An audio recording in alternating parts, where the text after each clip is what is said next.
Excuse me. We don't want confusion. Let's look at this border.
Deputy Topic.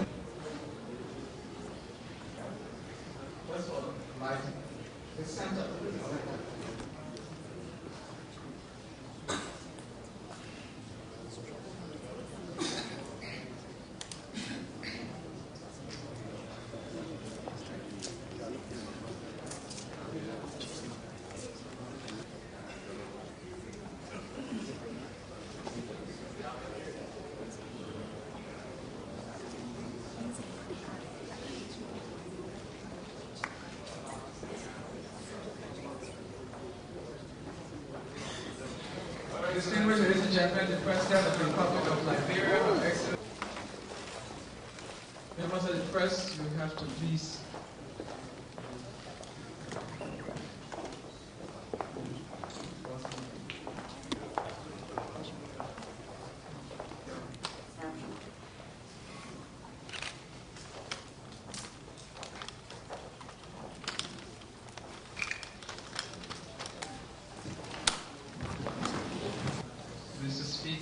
members of the National Legislature, ad hoc justices of the Supreme Court, members of the Cabinet, stakeholders, heads of diplomatic missions and international organizations, residents in Monrovia, other stakeholders and participants in this program. With the arrival of the President of the Republic of Liberia, we'll commence our program, reference the commissioning of the members of the Truth and Reconciliation Commission.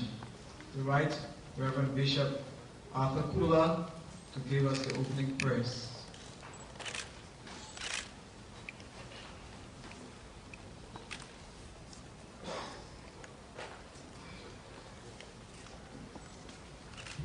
For our opening prayer, I will read for us the first 8 verses of Psalm 34. I will bless the Lord at all times. His praises shall continually be in my mouth. My soul shall make a boast in the Lord. The humble shall hear thereof and be glad. Oh, magnify the Lord with me, and let us exalt his name together. I sought the Lord, and he heard me. He delivered me from all my fears. They looked unto him, and they were delighted. Their faces were not ashamed. This poor man cried, and the Lord heard him and saved him out of his troubles. The angel of the Lord encamped round about them that feared him and delivered them. Oh, taste and see that the Lord is good. Blessed is a man who trusts in him. Let us pray. Our gracious Heavenly Father and our God, we pause at this area, at this time in this area to give you thanks and praises for your manifold blessings upon us over the past years. We thank you, dear God, that even in the time of our conflicts, you were with us, you were with us, you talk with us, you console us. Dear God, you comforted us. And so we come to say thank you. And now we present you this day ourselves to be a reasonable, holy, and loving sacrifice unto thee. We ask our Father, as we go through this program, commissioning the TRC by our President and other officials of government, we invoked your presence. And I that you come, ask that you come and be with us. Come and direct this program. Come and be here so that from this time forward, peace, unity, and reconciliation will reign in Liberia from coast to coast. In Jesus' name we pray. Amen. I ask everybody to please remain in remarks. We'll invite the ECOWAS Special Representative, Vice Sise, to please come forward to offer remarks as a partner in the international community. Thank you, Madam President. Excellency President, Honorable Speaker and members of the legislature, Honorable Ministers, Cabinet members, Your Excellencies, members of the diplomatic corps, ladies and gentlemen, as we are all aware, the Truth and Reconciliation Commission, TRC, is a provision of the Accra Comprehensive Peace Agreement, which in its Article 8 required that the Truth and Reconciliation Commission be established to provide a forum that will address issues of impunity as well as an opportunity for both the victims and perpetrators of human rights violations to share their experiences in order to get a clear picture of the past to facilitate genuine healing and reconciliation. And in order to give effect to this provision, the NTLA passed an act establishing Liberia on the 22nd of June 2005. Section 9A of that act specifically required me, the Special Representative of the Executive Secretary of ECOWAS, to coordinate a selection panel and to preside over the said panel as head and coordinate the process for selecting representatives from civil society, which gave 3 members, political parties 2 members, 1 member each from the UN and ECOWAS. The section further required us to conduct a process of public scrutiny based on individual nominations and other petitions from the general public, institutions and organizations. We, the panel men, set out to acquit ourselves of such an onerous responsibility, transparency and fairness. We engaged the Liberian public through the media, both print and electronically, at every stage of the process. We received and treated about 140 nominations, from which we were required to submit to the head of state a short list of only 15. All this within a relatively short period of time. Thank God we were able to do this. We were guided along by the act in carrying out such a heavy and sensitive responsibility. In the provisions of the Article 5.2, which states that members of the TRC shall be persons in good health, of credibility, high integrity and honor, not known or perceived as human rights violators, and without prior conviction for a crime. As a whole, the Commission shall be balanced, representative of Liberian society, perceived as impartial in its collectivity, and of diverse professional and regional backgrounds. We firmly believe, Madam President, that the individual shortlisted by us, from which these honorable men and women to be commissioned today have been chosen, will live up to the task that is expected of them. We believe that they will do their duty before God and before mankind. Madam President, much will depend on the work that they will do, i.e., to facilitate the healing of gaping wounds occasioned by so many years of disharmony, strife, and hostility. Work that will enable the reconciliation of the people of Liberia, thereby allowing them to live together in harmony, in the pursuit of development, prosperity, and happiness, in light of freedom. I would like to seize this opportunity to say things. First of all, to say two things. First of all, to pay tribute to the members of the selection panel, starting with Ms. Dorota Gedeh, Director of UNMIL's Human Rights and Protection Section, who brought to the panel enthusiasm, dedication, and great experience. She has been a driving force in the exercise. Other members have also brought to the panel commitment, diligence, and abnegation. I refer here to the Liberians who were in the panel. They have rendered their service to their country pro die. There was no payment made to them. Honorable Lawrence George, Honorable Yuna Umba Thompson, Imam Habib Sherif, Mrs. Esther Sharman, whose punctuality and seriousness have been noteworthy. And last but not least, by any means, Mr. Samuel Doe, whose youthful exuberance enlightened the panel.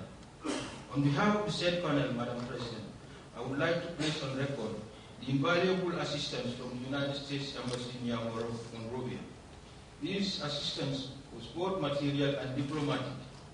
The UNDP also rendered considerable support.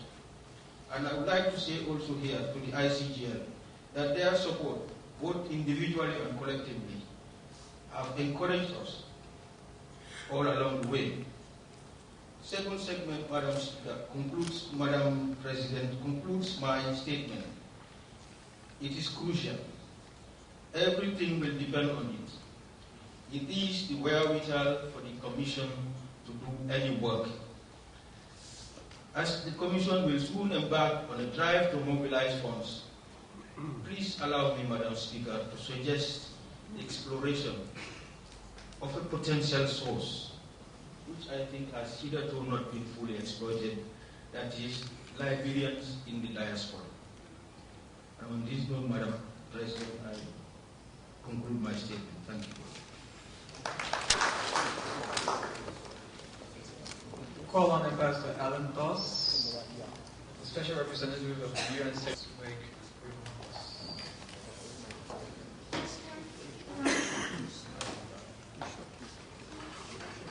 Your Excellency, Madam Helen Johnson Sirleaf, President of the Republic of Liberia, Excellency the Vice President, Honourable Speaker, members of the Legislature, Honourable Ministers, Excellencies, members of the Diplomatic Corps, Chairperson and members of the Truth and Reconciliation Commission of Liberia and the International Technical Advisory Committee, Justices of the Supreme Court, distinguished ladies and gentlemen. Allow me first to bring you warm congratulations on behalf of the Secretary General, Mr. Kofi Annan, on this auspicious occasion of the inauguration of the Truth and Reconciliation Commission of Liberia. Madam President, distinguished guests, for many countries emerging from prolonged periods of conflict and war, truth and reconciliation has proved to be one of the best ways to bind up the wounds of the past, to confront impunity, and to liberate the energies of the people to focus on the urgent business of national recovery. It was therefore not by chance that the Accra Comprehensive Agreement of August 2003 called for the establishment of the Truth and Reconciliation Commission. That choice was positively re-articulated in the Truth and Reconciliation Commission Act of Liberia, published on June the 22nd, 2005. That act helps pave the way for the people of Liberia to look critically at the context, the causes, the circumstances, the nature and pattern of human rights in this country. Today, Liberia is facing a dual challenge. Liberians have to deal simultaneously with the heavy legacy of the past, but also chart a new and better course for the future. Recent experiences in post-conflict situations, such as Liberia's, taught lessons. The first is that establishing the rule of law after a period of violent conflict is critical to the long-term health of the country. The second is that when a country is attempting to overcome its past, that past must be thoroughly unearthed and the truth exposed. Some might argue against revisiting a past laden with so much pain, and would say that such an inquiry could negatively affect the consolidation of peace and damage political stability. However, these arguments must be weighed against others. We cannot change the past, but we can together form a better future. Traumas of the past will not simply disappear by ignoring them. As my countryman George Orwell once said, whoever controls the past controls the future. This is why it is essential that as many Liberian voices as possible engage in the national process of remembering and remembrance.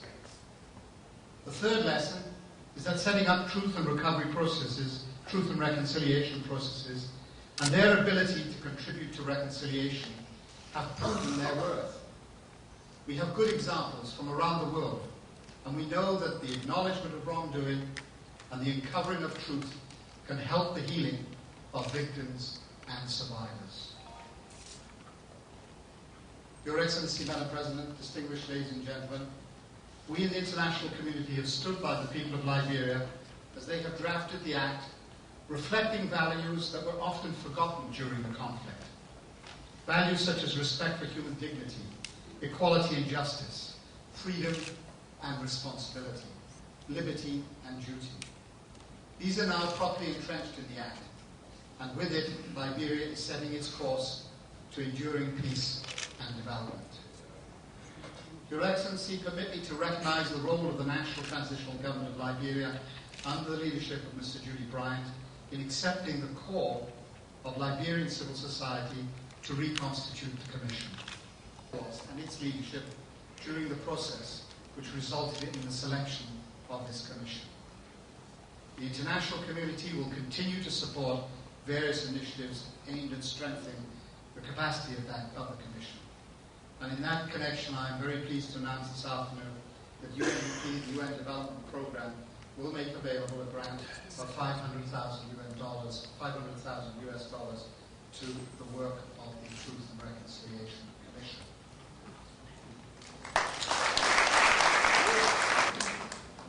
Madam President, allow me to pay a special tribute to your own long-standing and unwavering commitment to peace and justice in Liberia.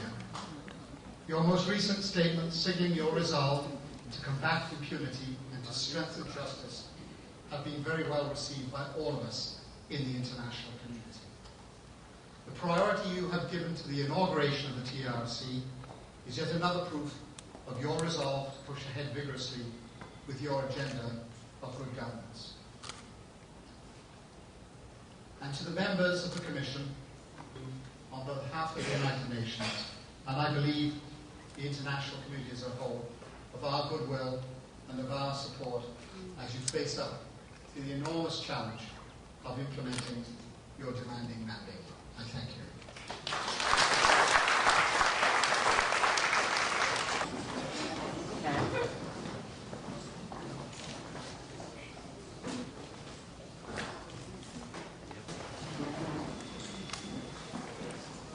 Distinguished members of the Truth and Reconciliation Commission, Mr. Vice President, Honorable Speaker, Mrs. Snow, Mr. President Pro Tem,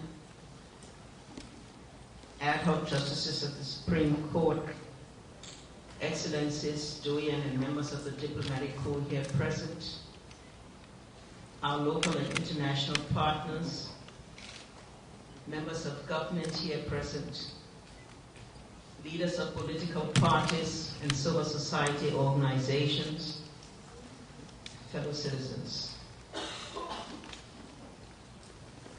I am pleased this afternoon to officially launch the Truth and Reconciliation Commission, which the people of Liberia, through the Accra Comprehensive Peace Agreement of August 2003, endorsed as a framework for dealing with our horrible past. The signatories to the Accra Agreement having weighed the choices available to them to address the gross human rights abuses committed during our civil conflict and the structural causes that gave rise to, chose a truth and reconciliation framework to address the complex issues of injustice and human rights violations that were the common features of our civil wars. Since the ushering of this new political dispensation in what is probably regarded as Liberia's first free, fair, and open democratic elections, our government has enjoyed overwhelming local support and welcome international confidence and optimism. All Liberians and friends of Liberia are optimistic that our government will chart a course that will unite our country and restore the dignity of Africa's first republic. My government is determined to honor and deliver on the confidence reposed in us. We are determined not to betray our people's hopes again. We are committed to fulfill the expectations of our international partners and friendly governments. It has become clear to me and to many of us that our forward march will continue to be impeded or be weighted down if we do not address the past fairly. It is therefore our mission and the people to muster the courage to face, define, and use the past as a lever for our leap into the future. The hope to define the past on our behalf in terms that are seen and believed to be fair and balanced, and bring forth a unifying narrative on which our nation's rebuilding and renewal can be most securely anchored. Friends, ladies and gentlemen, there are many choices that we could have taken. Some have asked, why don't we establish strong judicial infrastructure, correct the distributive injustices, and put in place more civilized security systems throughout our land, and march on to the future while forgetting the past? Proponents of the let bygones be bygones thesis argue that it is not when we drag our nation through the painful and oftentimes irredeemable moments of truth-telling that healing comes, and the path to a brighter unfolds. They further contend that we only stifle the process of healing when we fail to build a new society in which the dignity and well-being of all is attenuated, when we fail to turn over a new leaf. While the fears of those our citizens who argue for moving on while ignoring the past may have merits, it seems to us that they overlook a cardinal truth: the intrusive tendency of the past to encroach on our future, especially if we do not become its arbiter. As some scholars rightly said, a nation past.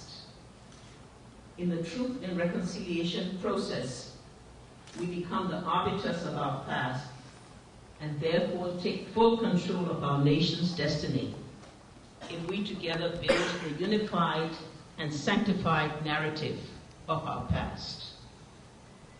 The reconciliation process may be, let me submit to you that it is even riskier to our present and our future as a nation if we do not embark upon this path.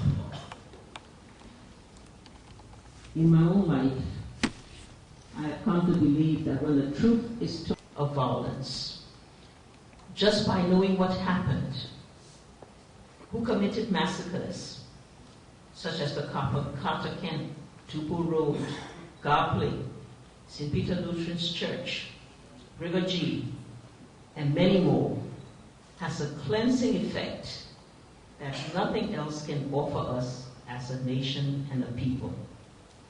We must therefore be courageous sufficiently as a nation to face up to our past and revile as an affront to all civilized people the despicable endured during the 14 years of our civil conflict. Such collective disapproval will have a prophylactic effect that it shows a sense of safety and therefore restores our nation much needed social capital and dignity. Ladies and gentlemen, friends, the model of the Truth and Reconciliation Commission we have chosen does not stop at narrating the truth. It creates restorative and retributive justice. We must make collective restitution to those victimized, rehabilitate both the victimizers and victims, while at the same time visiting some form of retribution upon those whose violations qualify as crimes against humanity. Our nation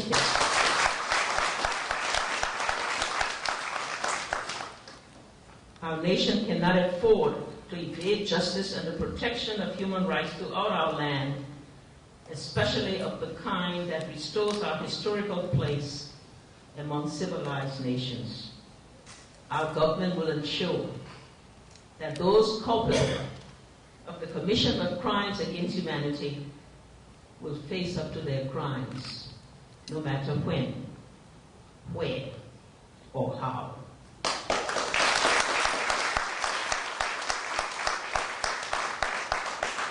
The inauguration of the Truth and Reconciliation Commission today is an unprecedented testament to the past and to establish a consensus on national truth.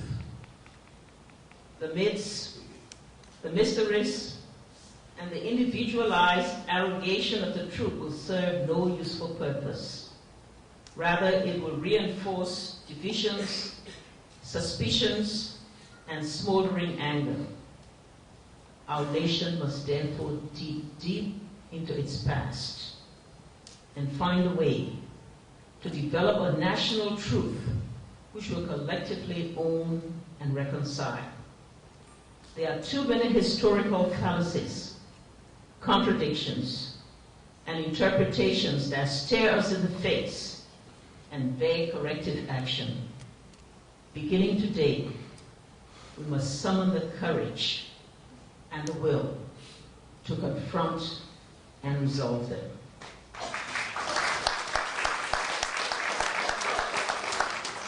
Uncovering the natural truth requires more than structures and programs.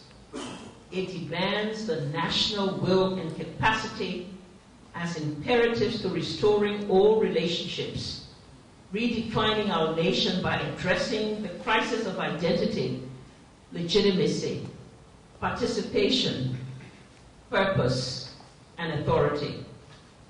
We must also reflect on distributive justice and many other vices that potentially stifle our forward movement. Many of the issues we face today are not new. They characterize the founding of this nation and have lingered, thus engendering a weak, incohesive, and fragile statehood. As a nation and a people, we deserve more than admission of guilt for wrongdoing. We deserve more than just forgiving. We require a mechanism and a process which assures us that the deeds of the past will never recur, that the nightmare of human degradation would end, and a new framework in process for erected on a firm foundation, reinforced by respect for the rule of law, respect for human values, and respect for the norms of human decency and democracy throughout the land.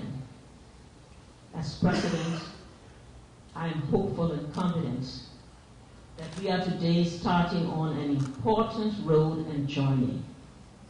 Our nation has assembled some of its finest men and women of excellence, integrity, and good judgment to lead us on this road, on tackling the enormous challenges of negotiating the multiple, often conflicting and sanitized understandings of our past in order to establish a unifying and dignifying narrative that will set us on the path to national healing, renewal, and nation building. The mandates for the Truth and Reconciliation Commission are clear.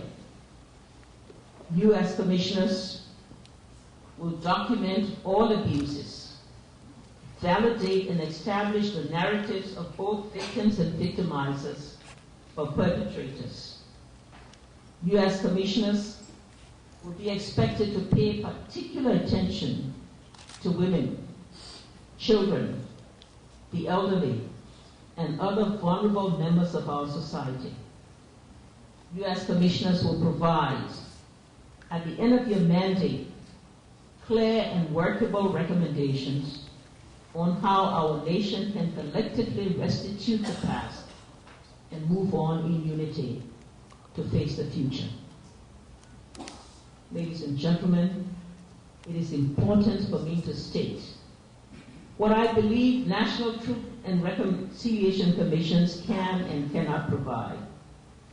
This is necessary and important if, as a nation and a people, we are to match expectations with practicality. I would therefore like to shed light on what can and cannot be achieved by this commission. A Truth and Reconciliation Commission is a framework that allows for a public encounter between victims, victimizers, and perpetrators. The space for such encounter is made physically and psychologically safe for victims, victimizers, and perpetrators. However, while it is assumed that a safe space can enable the rehumanization of victims and perpetrators, as well as re-empower victims to reclaim their dignity without diminishing the dignity of the perpetrators, a Truth and Reconciliation body is no guarantee that this will happen. Rehumanization and healing only takes place when contrite and compassionate hearts encounter each other. But no government can create compassionate and contrite hearts. Government can only hope that the divine would visit each heart in our land so as to make healing and reconciliation flow from our truth and reconciliation processes. As a mother and a grandmother and a servant of our nation, I can only call on all of our people to pray for compassionate and contrite hearts and to pursue forgiveness with sincerity. The good life we dream of for our nation can only happen if we forgive one another and forgive our nation as a whole. Fellow compatriots, the Truth and Reconciliation will be meaningless if we do not set the stage for this to happen. It will not be possible for any Truth and Reconciliation Commission to hear every story or for all violations in our nation's 158 years of existence to be accounted for. There is always a cutoff place, a place to begin the narrative, a point to start, and a place to end. This cutoff point is established and agreed to in the law that created the TRC. Let me stress that the temporal limitations are in no way an attempt to invalidate or ignore other violations in our nation's history. It is only an attempt to find a feasible way of confronting the past. And what more epitomizes the tragedies of our national history than those recently visited upon us in the Civil War. I must be quick to add that in establishing the narrative of the process, we make allusions to all those acts in our distant past that are imprinted on our national consciousness, and as a consequence, remain impediments to our nation-building effort. In conclusion, I wish to share what my government envisages should or could not be the outcome of this sacred process.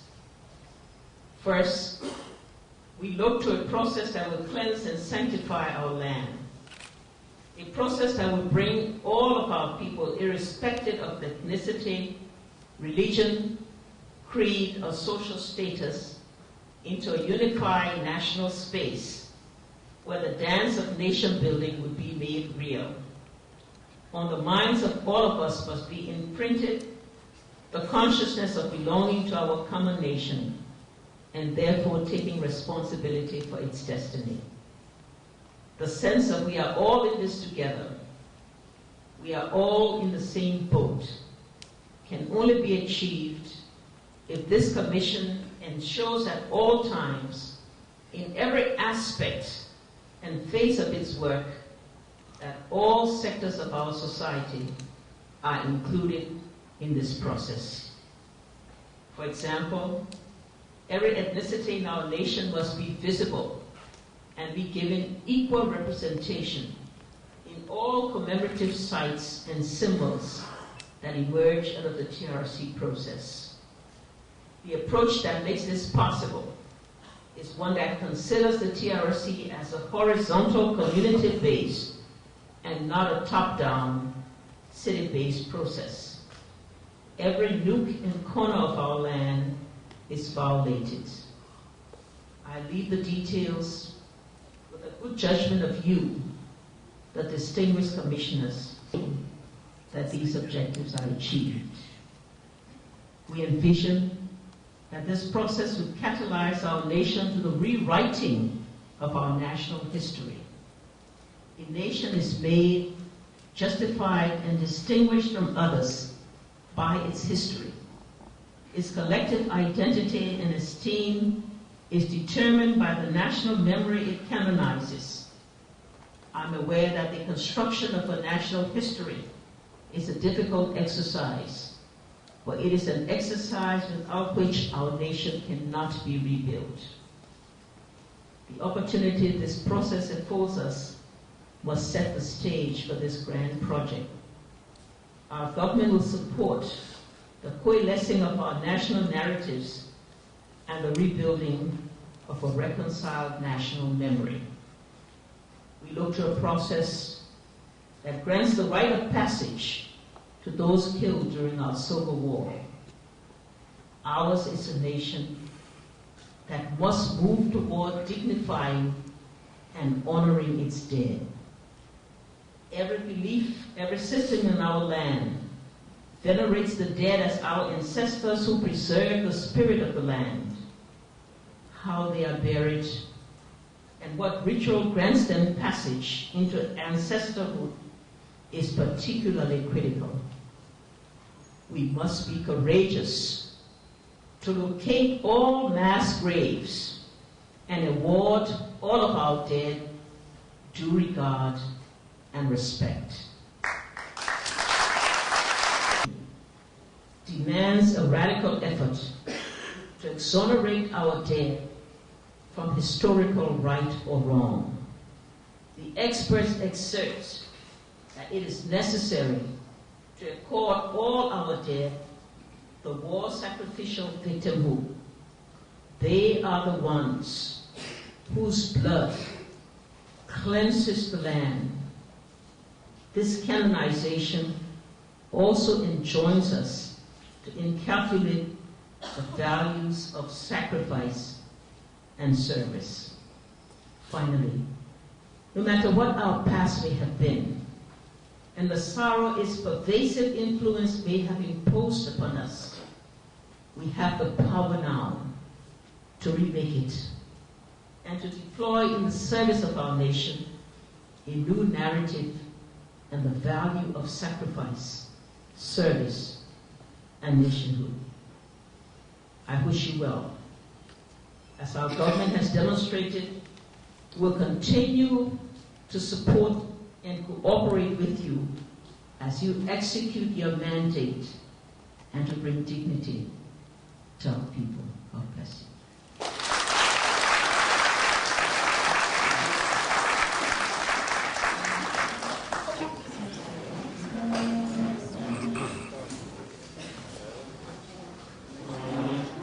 The following persons will be commissioned as members of the Truth and Reconciliation Commission. Councillor Pearl Brown Gould, Reverend Gerald B. Coleman, Ms. Gedeh A. Dulupe,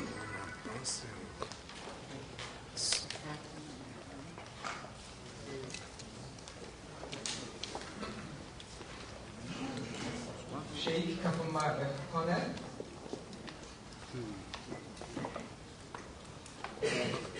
Bishop Arthur Kula, Mr. John H.T. Stewart, Ms. Umuke Sila, and Mr. Jeremy Verdier. Ms. Massa Washington is out of the country at the moment.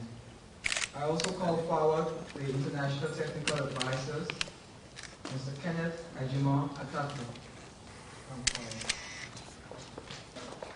Members of the press, you're between two, you're embarrassing the people over there, and then you're also embarrassing us. I cannot arrange the, you have to move to my left a bit.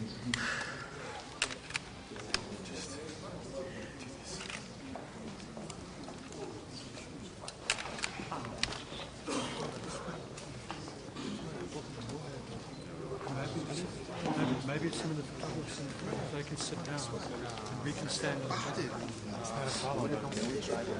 We're trying. None of us know where it's going to happen.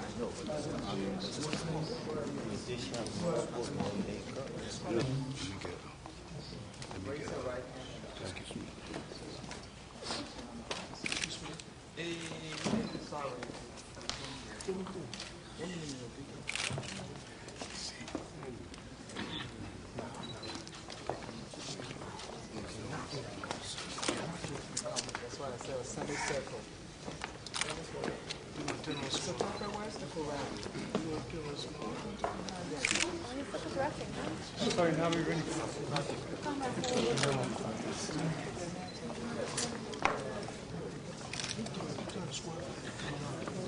Please repeat after me. I, Councillor Pearl Brown, do solemnly swear that I will support, uphold, protect, and defend the Constitution and laws of the Republic of Liberia, especially with reference to the Act that established the Truth and Reconciliation Commission, and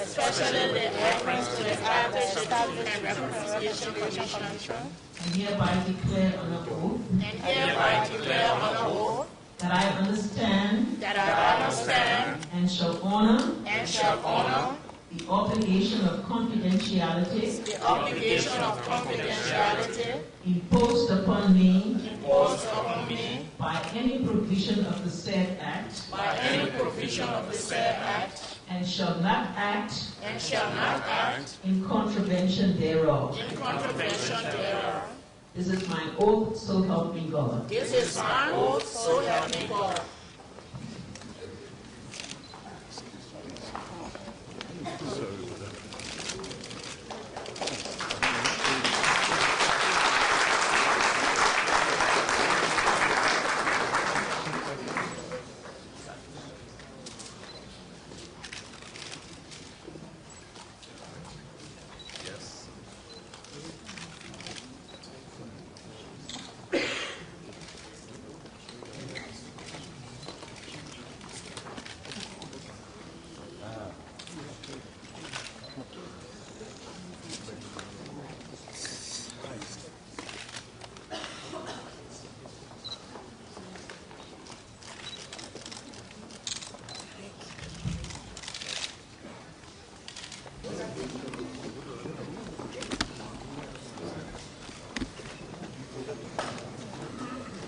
a part of this program. And I just want to say to commissioners that may God be your strength, and may God grant you the wisdom you need. In a time when there is such an indifference to the things we hold so precious and so dear, in a time when evil men are growing worse and worse, and yet others' hearts are failing them for fear, you are my fortress. You are my strength, and on you I know I can depend. You are my fortress, you are my strength, and it's all by your grace divine. In a time when sons are turning on their fathers, and the mothers cry for justice can't be heard. In a world where the future seems so uncertain. Councillor Jerome Gedeh, please come forward to make remarks.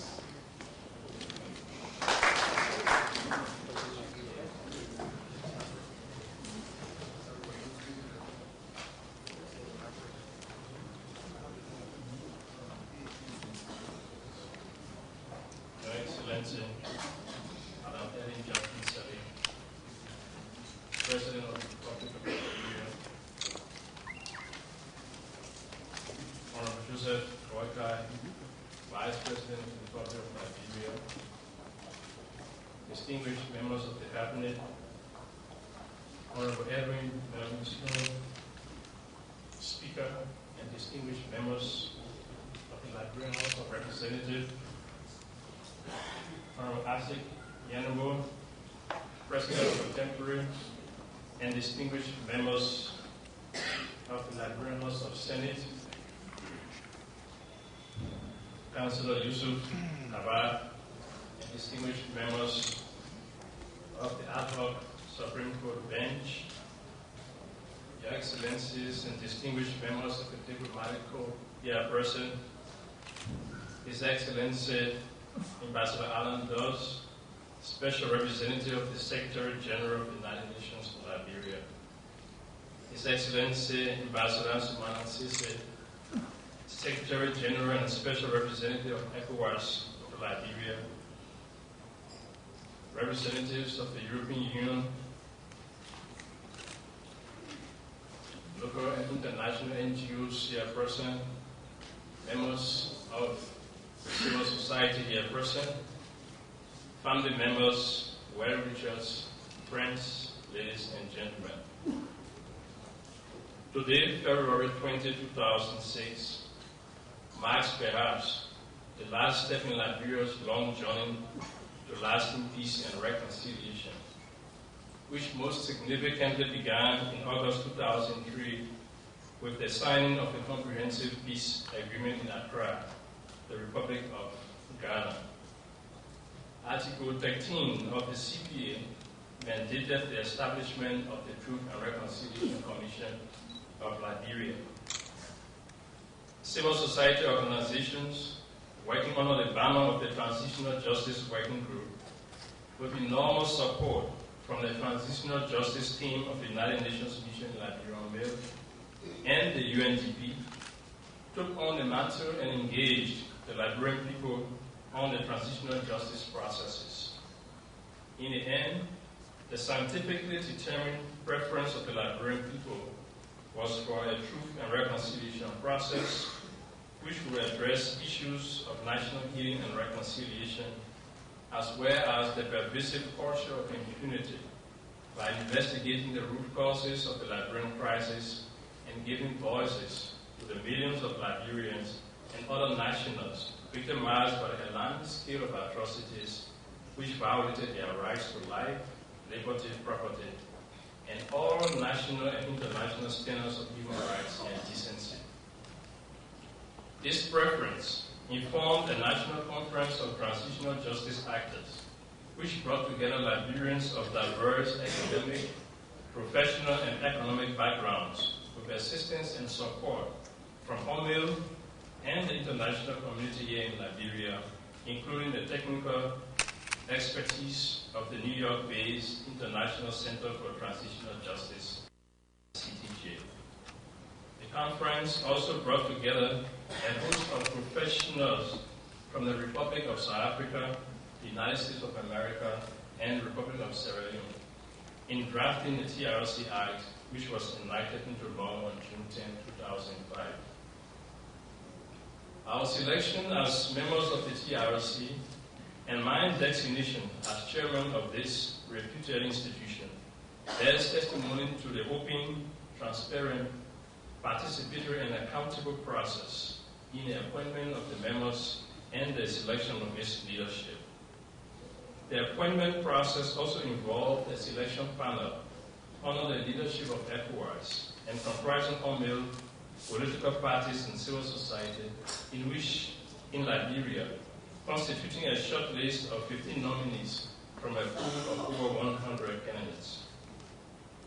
The then chairman of the National Transitional Government of Liberia, NTGL, and head of state, Honorable Judith Bryan, appointed the 9 of us as commissioners from the short list of 15, while 3 international technical experts have been nominated by ECOWAS and the United Nations to serve on the commission as technical advisors, thus constituting the full panel of the TRC, which is today's commission.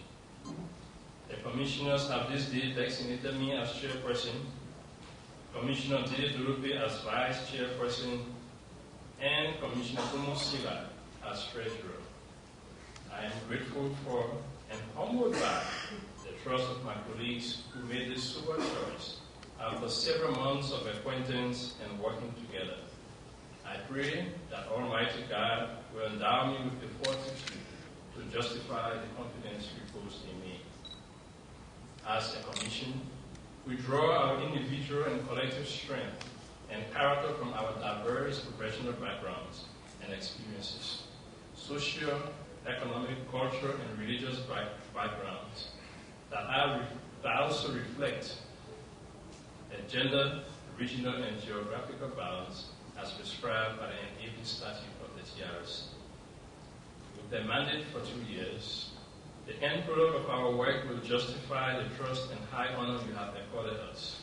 The Liberian people and nation will be the true judge of our honor and integrity.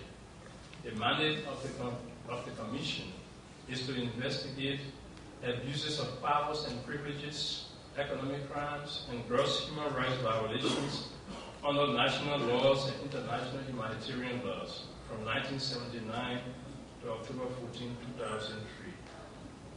Provide a forum that will address issues of impunity as well as an opportunity for victims and perpetrators to share their experiences. Investigate the root causes of the crisis. Conduct a critical review of the Liberia historical past to address falsehoods and misconceptions. Give serious attention to addressing the plight of women, children, youth, and other vulnerable groups in our society. And at last, compile a report recommending national and institutional reform measures.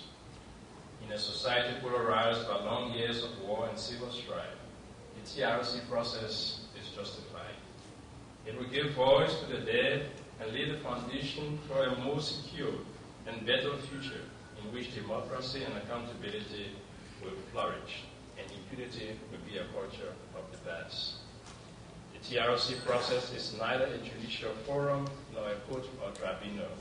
It is a forum for constructive interchange between victims and perpetrators alike. It is more about rebuilding and reconciling than it is about retribution. It is about accountability over impunity. The objective of the TRC is to promote national peace, security, unity, and reconciliation. No Liberian is immune from this process. No Liberian. Liberian.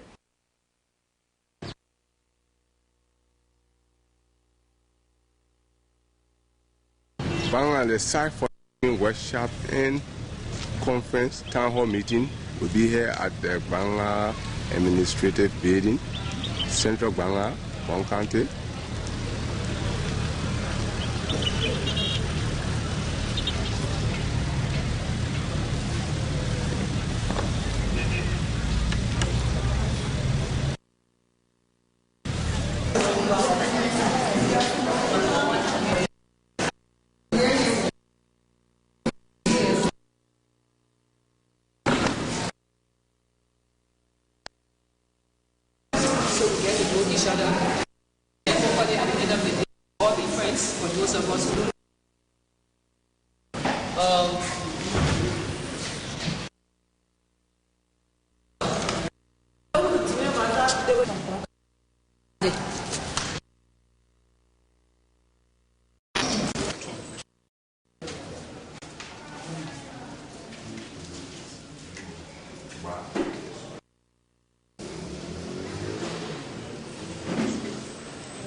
To the superintendent.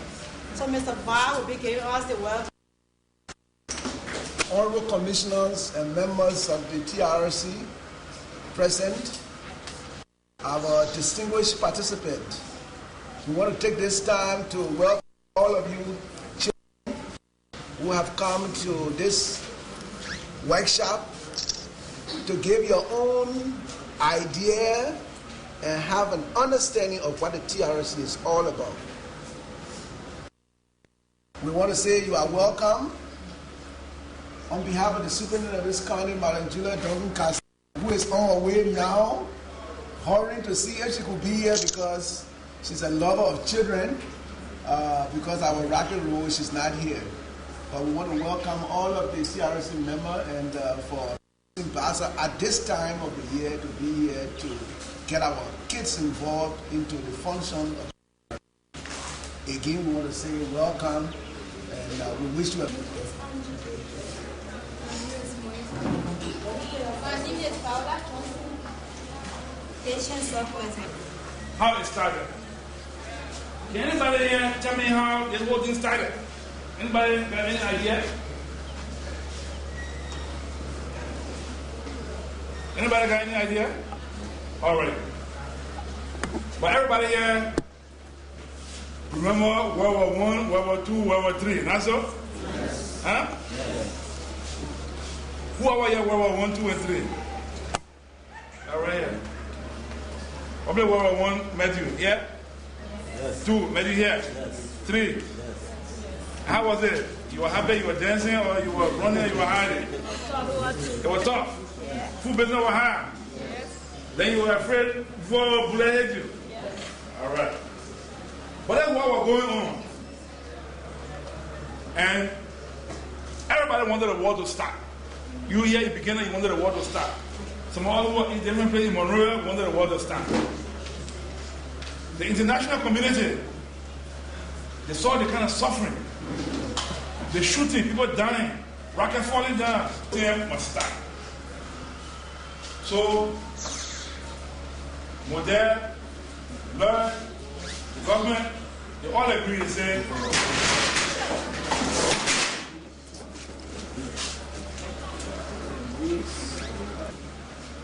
1990 to 2003, war. The killed and how they were buried. Immediately, healing started to take place. So sometimes just talking about your hurt. So it will not be always, you will not just always go to the TRC to call somebody. Sometimes you just want somebody to hear your story. Okay, let me just add on to and maybe you saw your neighbor living that day, and you don't know who actually killed that neighbor. The TRC has in the murder of a girl. And the commander tell one of the soldiers say they may rape this girl. And that man go ahead and rape that girl. So who were the TRC who were among them? The commander is what you call it responsible. But they have something in law to say that you have the sense, even if you are giving an order, and the order is not conventional, you have the right to refuse that order. So the doer and the commander will be equally responsible. Boys came in during the war, and all the bad things that happened. So what would be the benefit of children for the TRC? The benefit of children will be that you will be able to tell your stories.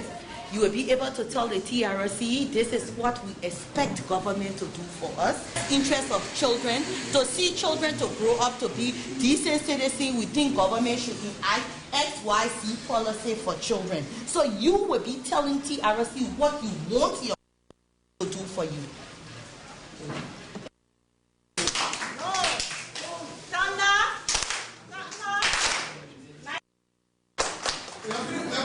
Okay, all right. I'm Tamba.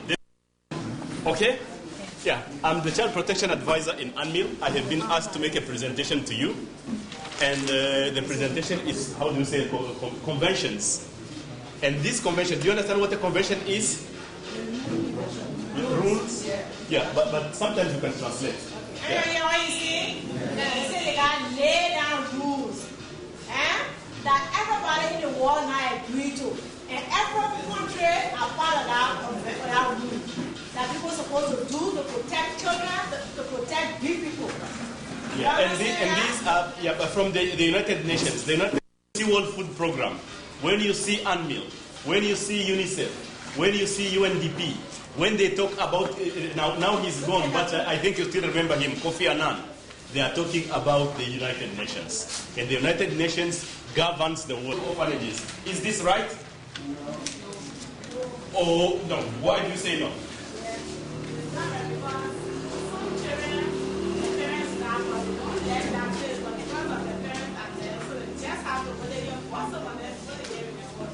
But yet they have to go there. The men rather say that they're there because nobody will support the children. But they have their uncles, they have their aunts, they have their the family, the children must be in a family. So, do you understand this? But is it good if the rest of the family does not care about the child? Okay, so what you are saying is this. When the parents are dead, the extended family is not taking responsibility for the child. Life. Someone said they want to take me to an orphanage, I would say no, because my parents are still alive. But if they are taken away by war or by others means sickness has taken away, and my parents or the other families, they are neglected me, and I can be taken to the orphanage. That we agree on. That we have agreed on. But would you like it? Yes, I would like it. Oh my dear. I had a parent that during the war time, and we found out that the aunt or the uncle does not have money to support that child to send to school. The orphanage can provide that. So the uncle or the aunt can send the child to the orphanage when the orphanage won't be having the hand to send that child to school. So, yes. Going there, right? Yes. That is the question. Yeah. First of all, the person who is going to be in the orphanage is not going to have emotions for you. You know, in your family, your father will love you, your mother will love you, and we expect that your uncle will still love you.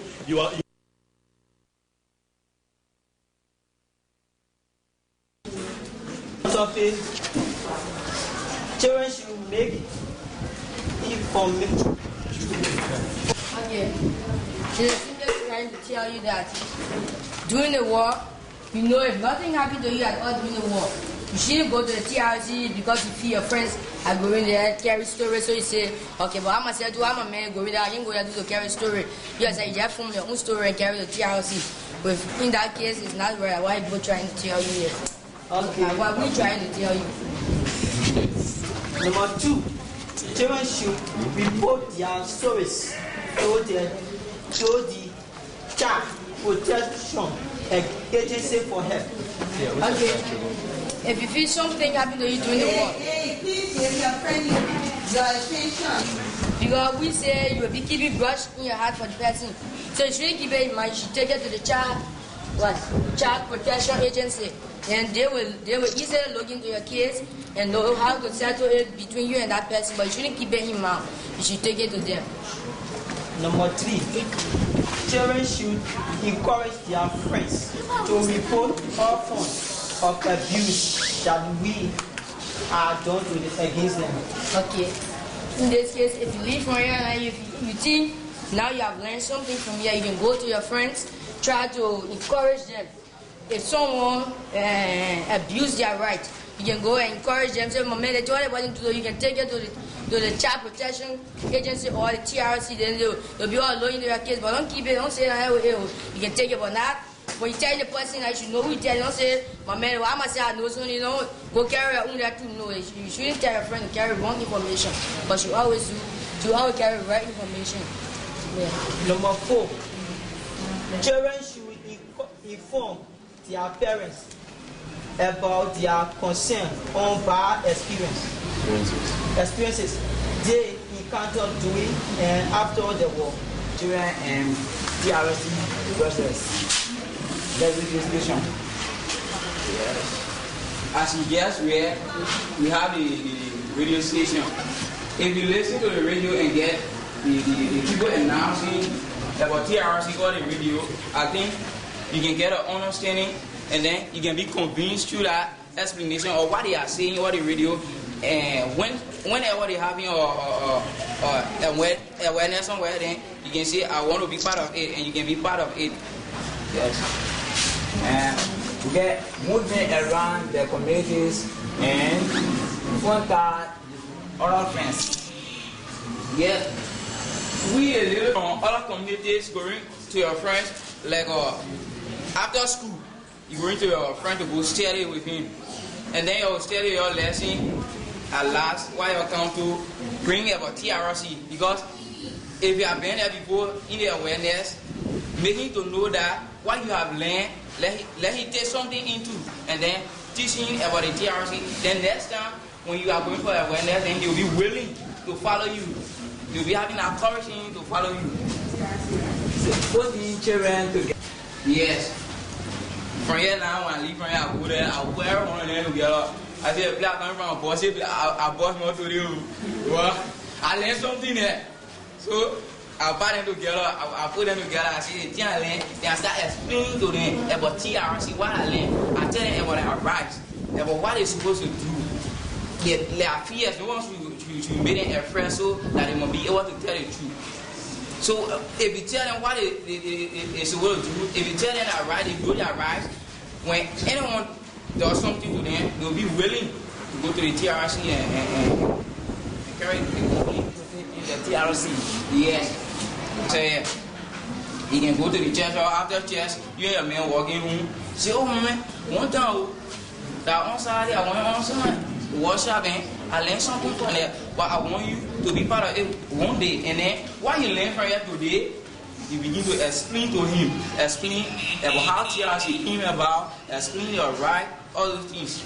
Well, children taking back in the TRC. What are some of the problems that will stop children from not taking part in the TRC? You will hear it today. And so, some people will stop their children because of fear. Some will stop their children because of fear. You go down and you come because of fear. Some of the people are not outspoken. Some of the people they're not able to speak English. So that's all they know. So they can come before the TRC to explain it good. Is that bad? Some will be ashamed. Some will be ashamed. all the people that wasn't down there, I don't go down there. All the people there, I always speak good English, I don't go down there. They are guilty. Some of you that when they talk there, they will say, hey man, they came with you. Some of them. If someone starts showing their hand behind me, say that me won't kill that man, I can't go down there. Some of the problem will be still man. Okay, that man there, if you say that me won't kill your sister, I can't go there. Say, my man, don't put that way my ear going different area. They will be scared to go there because of steam man. Some feel that their children will be jailed after the TRC has. Some will feel that the children will be built. That is, if the children go there, I will say, yeah, I saw Peter Kaden John Moro. He said, oh, okay. And I hear one say, when I move on another begin, it will be easier for you. Some will feel that after that thing, the TRC people will jail them or something like that. They don't know the meaning of the TRC. So that is, they will feel that the children shouldn't go there because if the children go there, the children will be jailed. If the children go there, have witnessed something like that. So, that will report. So, come on.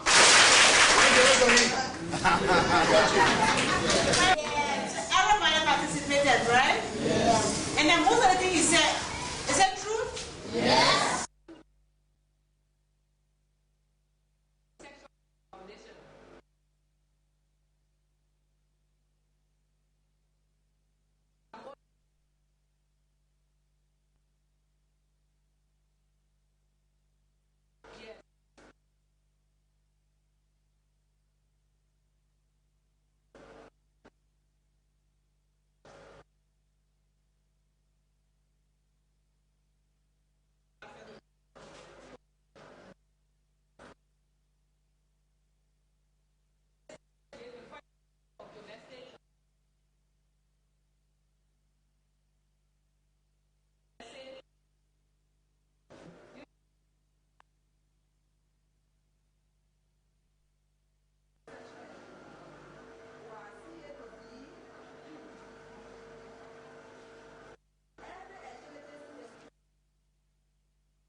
As you said, it will be George and Asian. We say they're going to do 7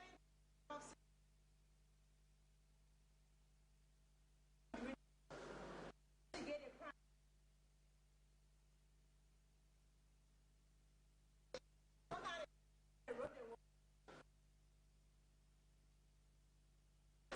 Yes, shoot them. You understand? Less than 12 going to fight. And then another thing is bar a forum where the person who did a bad thing and the person who and then they will dialogue, they will talk in order and reconciliation. Because we know that before way of setting dispute. Anytime before, way back in talk loud, finish. So the two people will come, they will talk what happened. If we don't, then we say what we should do is we must document.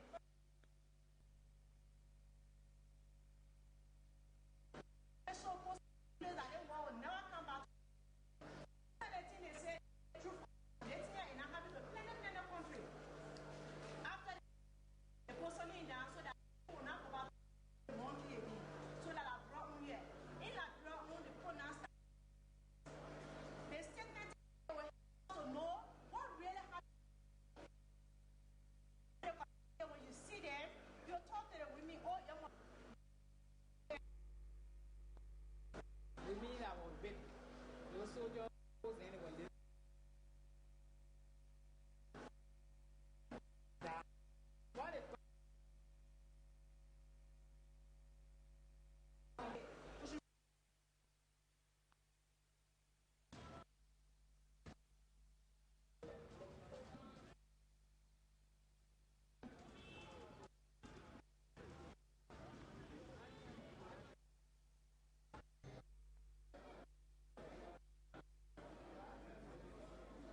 reside in us.